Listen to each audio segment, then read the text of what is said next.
Цэнтральная навуковая бібліятэка з'яўляецца захавальніцай самай вялікай часткі дакументальнай спадчыны пісьменніка. Сярод экспанатаў чарнавікі, аўтографы паэтычных твораў ад першай публікацыі вершаў у газеце «Ленінскі прызыў» да апошняй верша, прысвечанага Васілю Быкаву, рукапісы твораў 1950-х гадоў, раманаў «Каласы пад сярпом тваім», «Хрыстос прызямліўся ў гародні», «Чорны замак Альшанскі», шматлікіх аповесцей і апавяданняў, эсэ і казак. Асобны раздзел у экспазіцыі пад назвай «Слова пра Уладзіміра Караткевіча» – гэта манаграфічныя даследаванні нашых беларускіх навукоўцаў, літаратуразнаўцаў Адама Мальдзіса, Геннадзія Кісялёва, Вячаслава Рагойшы, Ніна Даўца, Навасельцавай, Анатолія Вераб'я. Незадоўга да смерці Уладзімір Сямёнавіч склаў свой апошні зборнік пад вядомай назвай «Быў, ёсць, буду». На выставе прадстаўлены захаваныя чарнавікі і рукапісы ўсіх вершаў гэтага зборніка. Цэнтральнае ж месца ў творчасці займае раман «Каласы пад сярпом тваім». Менавіта пра яго ідзе размова ў лісце да вядомай беларускай паэткі Ларысы Геніюш.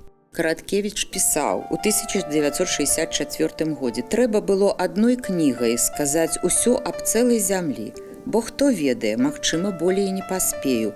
Ніхто не ведае, колькі ў яго ёсць дзён. І я толькі цяпер пачынаю разумець гэта.